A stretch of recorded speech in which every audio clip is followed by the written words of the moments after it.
La team, salut, j'espère que tu vas bien. Dans cette vidéo, on va parler de l'action Novo Nordisk. Pourquoi? Eh bien, parce que à date d'aujourd'hui et par rapport à ses sommets, on est à quasiment moins 70% sur son cours boursier. Et du coup, ça fait poser des questions. Est-ce que l'action court pas à sa perte? Qu'est-ce qui a déclenché cette baisse? Est-ce que c'est le bon moment d'acheter? Est-ce que c'est l'opportunité d'une vie de s'enrichir?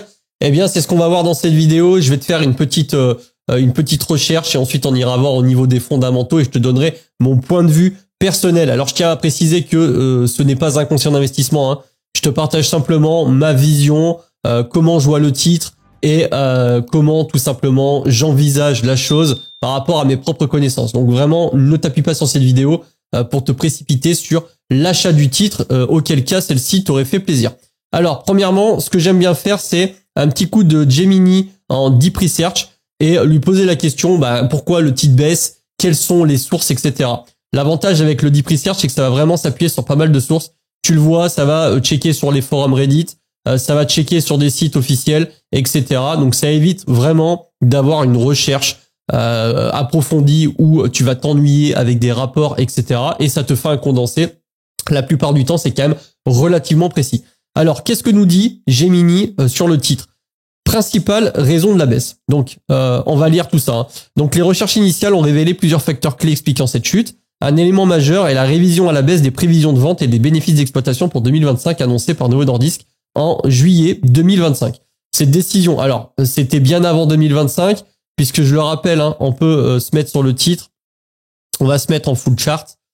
Et on voit bien que le démarrage de la baisse a globalement commencé avec les annonces de résultats en août 2024 où globalement ça a été un petit peu en dessous de ce qu'attendaient les investisseurs. Mais bon, il n'y a pas que ça, tu vas le voir, il y a pas mal de choses.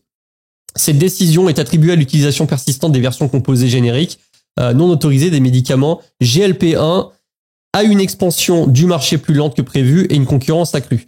Et on peut le voir aussi, donc il y a eu un nouveau PDG, Maziar Mike Doutsar, qui a coïncidé avec l'annonce et qui globalement met un petit doute sur tout ce qui se passe. Donc il y a aussi une impact lié à la concurrence puisque je te le rappelle, Novo Nordisk a un concurrent américain qui s'appelle Eli Lilly, très grosse boîte américaine, qui a également un médicament qui s'appelle Zepbound et qui globalement est un petit peu supérieur à celui pour l'instant de Novo Nordisk. Et on peut le voir là-dedans. Donc De plus, les menaces de l'administration Trump concernant les réductions des prix des médicaments et les tarifs douaniers ont également pesé sur le secteur des médicaments contre l'obésité, y compris Novo Nordisk. Donc ça, c'est les fameux droits de douane qu'on a eu au début d'année.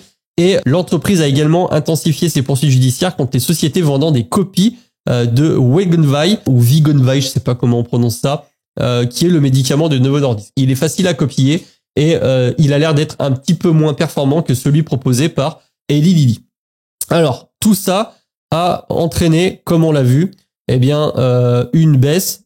On va regarder exactement par rapport au plus haut. On était là. Là, on est à moins 64%. Mais si on regarde vraiment, c'est à peu près par là. Alors, attends. Ouais, moins 70%. Alors, est-ce que la baisse est justifiée? C'est vrai qu'en bourse, les choses sont rarement rationnelles. Quand on a une bonne nouvelle et on peut avoir une euphorie sur un titre alias Palantir avec des price earnings complètement débiles et à contrario, on l'a vu par exemple en 2022 sur Meta, on a eu une petite série de mauvaises nouvelles. Le titre avait dévissé de 75%. Est-ce que c'était justifié? J'en suis pas sûr puisque depuis ce moment-là, l'action a fait quand même 750%. Alors, est-ce que ça va être le cas sur Novo Nordisk? J'en sais absolument rien, mais quand même, d'après moi, je pense que le titre s'est fait anormalement savater. C'est-à-dire que, peut-être que le prix était injustifié quand on était aux alentours des $137, $135, aux alentours des $140. Maintenant que le titre est quand même descendu, on va regarder. Là, je suis bien en daily. Le titre est descendu au plus bas à $45. Alors, est-ce que à $45, c'est le prix juste pour l'action Novo Nordisk? C'est ce que je te propose d'aller voir. Pour ça, on va utiliser un screener. Et je tiens à rappeler pour tous ceux qui voudraient monter un petit peu en compétences, j'ai un espace formation disponible sur jeremysensei.fr qui est mon site. Tu as tous les liens en description et j'ai également un Telegram dans lequel je te donne tous mes calls, mes moves en temps réel puisque ça a été demandé. Voilà, c'est chose faite. Tu as le Discord, tu peux rejoindre tout ça. Alors, au niveau de Novo Nordisk. Donc là, je suis sur un screener, donc c'est-à-dire un logiciel qui permet d'analyser assez rapidement une action. Donc là, je te fais vraiment une analyse rapide. Le screener, c'est Value Investing Screener. Si tu as envie de tester, tu peux avec la trial, enfin tu sais, les 30 jours d'essai. Je sais plus combien c'est. Bref, tu as encore une fois le lien. Mais tu vas voir que c'est relativement intéressant si t'es jamais tombé sur une de mes vidéos. Donc, Novo Nordisk, mon classement déjà 5 étoiles. Ça a l'air d'être plutôt bon signe, mais bon, on s'appuie pas uniquement sur un classement au niveau d'étoiles, tu l'as compris. Alors, on est à 200 milliards de dollars de capitalisation boursière. Au niveau des ratios, on a un Piotrowski Score qui baisse forcément. Normal, hein, j'ai envie de te dire, vu ce qui se passe sur le titre depuis août, depuis un an. Le momentum est carrément baissier. C'est pas étonnant puisque le titre dévisse. Le momentum, je le rappelle, c'est globalement si un titre monte et qu'il y a beaucoup d'acheteurs, il y a un momentum haussier. Si le titre baisse, il y a des vendeurs, même si parfois c'est injustifié, mais uniquement le fait de vendre va entraîner une vente. Il y a des personnes qui vont vendre uniquement parce que le titre baisse et il y a des personnes qui vont vendre parce qu'ils auront fait une étude un petit peu plus approfondie de la boîte et qui vont s'apercevoir qu'effectivement il y a des choses qui vont pas. Mais l'un dans l'autre, généralement un titre est rarement pricé à sa juste valeur. Il est souvent soit décoté, soit surcoté. Et actuellement, je te cache pas que c'est bien souvent beaucoup plus surcoté que l'inverse. Il y a beaucoup plus de boîtes surcotées que d'opportunités, je trouve. En tout cas, ça reste mon point de vue. Alors, du coup, on regarde. Ça nous dit que au niveau de la valorisation, donc là, le screener malheureusement nous donne pas la méthode du discounted cash flow. C'est un petit peu dommage. Sur la méthode développée dans le screener EveWedge, on a une sous-valorisation de 50%, mais je pense que la boîte actuellement est un petit peu sous-valorisée. C'est vrai que j'aurais aimé avoir l'info. Bon, quoi qu'il en soit, c'est pas très grave. Alors, au niveau des price earnings, on est à 13 pour le price earning ratio. On va être à 23 sur le price to cash flow. On a un EV sur EBITDA de 9,90, ce qui est vraiment pas mal. Donc là, globalement, au niveau des ratios, c'est vrai que on est carrément en dessous de ce qu'on a l'habitude de voir, notamment sur des boîtes comme comme Microsoft, comme Nvidia, où on est à plus de 50, que ce soit sur le price earning ou même que ce soit sur le price sur free cash flow. Au niveau de la croissance, donc tout ce qui va concerner la croissance du chiffre d'affaires, la croissance du résultat net et la croissance des flux de trésorerie. Alors, chiffre d'affaires, on est à plus 19% sur les 5 dernières années. C'est vraiment pas mal. La croissance du résultat net est de plus 21%. Donc, on voit que elle est supérieure à la croissance du chiffre d'affaires. Donc, on arrive à sortir 20%, un peu plus de 20% de croissance du résultat net. Et on a un petit peu plus de 14% sur la croissance des flux de trésorerie.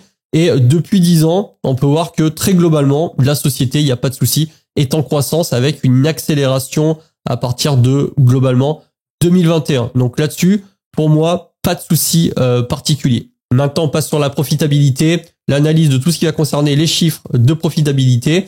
Une marge brute de 84%, une marge d'exploitation de 43%. Donc ça, je le rappelle, c'est toujours les moyennes sur les 5 dernières années. Et une marge nette de 34% en moyenne. On regarde sur 10 ans.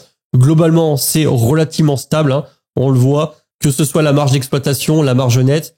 Globalement, c'est assez stable, aux alentours des 30 et 40% respectivement. Avec en 2024, tu le vois, marge nette 34,7%. Donc, faudra surveiller les prochains résultats d'entreprise. Quoi qu'il en soit, jusqu'à présent, c'est relativement ok, je trouve. Les capex, tout ce qui va concerner la recherche, on a 40%, ce qui semble être normal pour une boîte pharmaceutique. Et là où on a des données qui sont, de mon point de vue, extrêmement importantes, et je pense que c'est même ce que je mettrais en priorité absolue. Bon, il n'y a pas que ça, mais ça va avec tout le reste. Mais sur les données, sur les 5 ou 6 données vraiment importantes, je pense que celle-ci, c'est une, voire peut-être la plus importante. C'est tout ce qui va concerner l'évolution et la rentabilité d'entreprise et notamment au niveau de ses capitaux propres et des capitaux engagés. Alors, on a un ROE à actuellement 78%. C'est vraiment énormissime. Et sur les 5 dernières années, eh bien la moyenne tout simplement est de 69,9%, donc 70% sur le ROE. Et encore mieux que le ROE, on a le Return on Invested Capital. Tu le sais, je t'en parle souvent. Tu dois commencer à vraiment imprégner ça par rapport à mon super accent américain. Mais là, c'est pareil, 52% et une moyenne depuis 5 ans de, accroche-toi, 64%, 63,8%. On peut regarder sur 10 ans. Eh bien, sur 10 ans, tu peux le voir, c'est quasiment 70%. Donc, évidemment, on a quelque chose qui baisse un petit peu. Tu peux te dire, oui, mais Jérém, tu vois que la moyenne sur 10 ans est plus importante que sur 5 ans. Donc, peut-être que la société commence à perdre en vitesse. Mais sur des sociétés qui sont aussi grosses, je t'assure que plus de 50%, mais même ne serait-ce que plus de 25% de rendement sur capitaux engagés, c'est vraiment incroyablement élevé. Donc là, au niveau des chiffres, vraiment, on est sur quelque chose de mon point de vue, très très solide. Au niveau du bilan, que ce soit actif, long terme, passif, long terme, eh bien, ou même les courts termes, on peut voir que globalement, on a une dette courante de 13 milliards. C'est peut-être pas forcément visible correctement à l'écran ici, mais ça l'est un petit peu mieux par rapport à ce graphique qui est l'évolution globalement de la dette, du résultat net et du chiffre d'affaires au cours des 5 dernières années. Donc on peut voir que 2020, 2021 jusqu'à 2025, eh bien c'est assez flagrant. On a tout qui augmente et notamment aussi la dette à partir de 2024, mais globalement croissance des capitaux propres, croissance du résultat net et une dette qui certes a augmenté, mais qui est encore largement gérable. Pourquoi? Puisque la dette long terme représente 84 milliards de dollars pour 143 milliards de capitaux propres et un résultat net de 100 milliards de dollars. Donc, il y a pas vraiment de souci. À partir du moment où ta dette long terme ne représente pas plus de 3 fois les capitaux propres de l'entreprise, ou même de manière générale, un ratio qui semble être pas déconnant, et là c'est le cas, eh bien je trouve que c'est totalement acceptable. Donc là-dessus, pas de souci particulier. On va regarder maintenant au niveau du management. Est-ce qu'ils ont acheté ou vendu? Il n'y a rien qui a été acheté, il n'y a rien qui a été vendu. Ou alors peut-être que c'est pas à jour, mais quoi qu'il en soit, sinon on aurait quand même des gros points rouges qui indiqueraient potentiellement quelque chose qui sent peut-être mauvais. Mais j'aurais aimé aussi avoir des petits points verts sur le cours tout en bas qui indiqueraient que potentiellement les initiés de l'entreprise commencent à racheter les actions de leur propre boîte. Bon là, il n'y a rien qui se passe. J'ai envie de te dire, c'est peut-être pas plus mal. Et autre chose de très intéressant, c'est l'évolution du nombre d'actions en circulation. Est-ce qu'il y a une dilution d'actions? Est-ce qu'il y a une rémunération sous forme de SBC au niveau, je sais pas, des cadres dirigeants ou même au niveau du conseil d'administration? Ça n'a pas l'air d'être le cas et au contraire, on voit que le nombre d'actions en circulation décroît dans le temps. En 2020, on avait 4 milliards 680 millions d'actions en circulation contre 4 milliards 463 millions d'actions en circulation en 2024. Donc la société a certainement racheté ses propres actions pour tout simplement augmenter le BNPA, donc le bénéfice net par action, et de manière générale, à terme, c'est censé augmenter aussi le cours de l'action individuelle.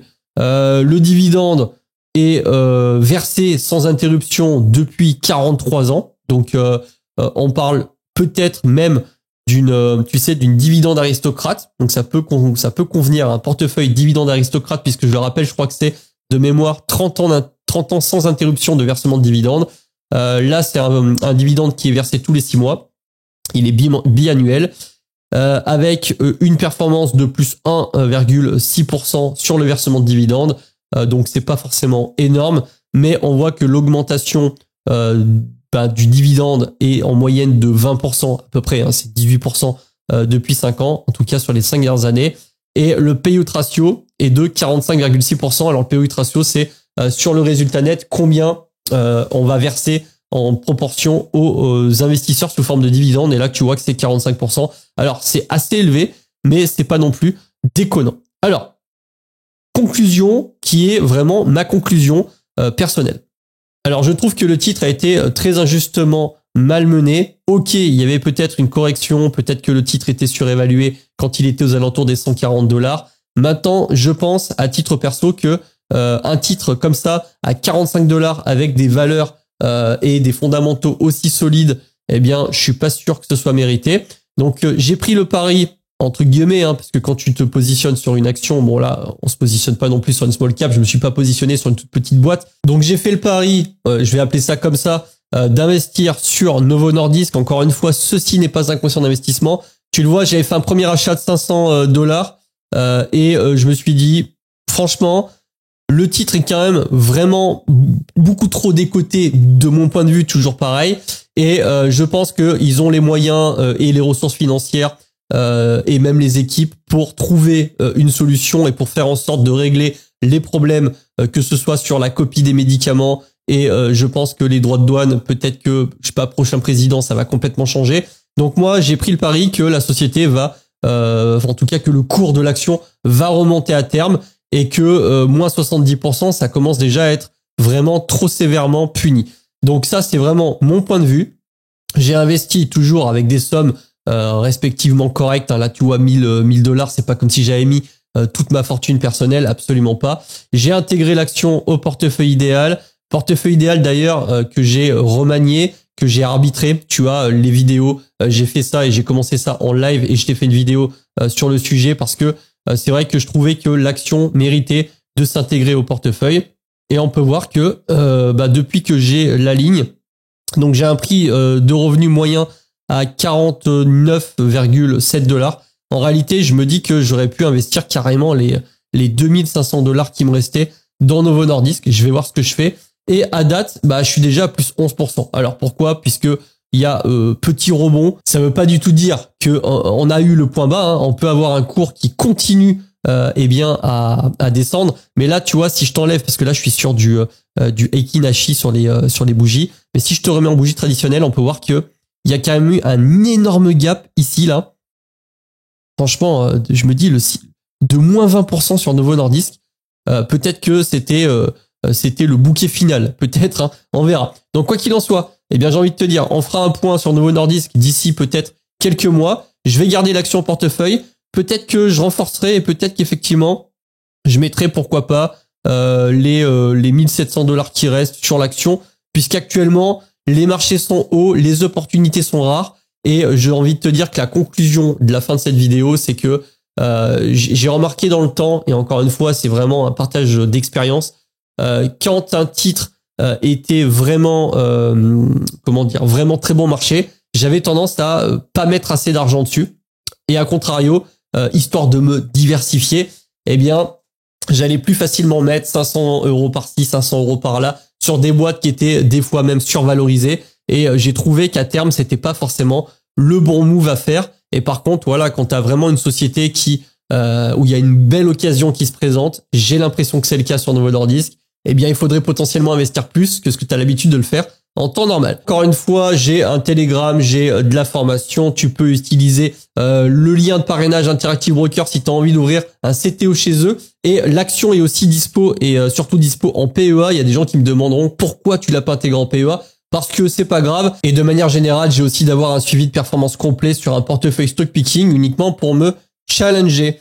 C'était Jérém, je te propose cette vidéo si tu as envie de continuer à te former et je te dis à la prochaine. Salut!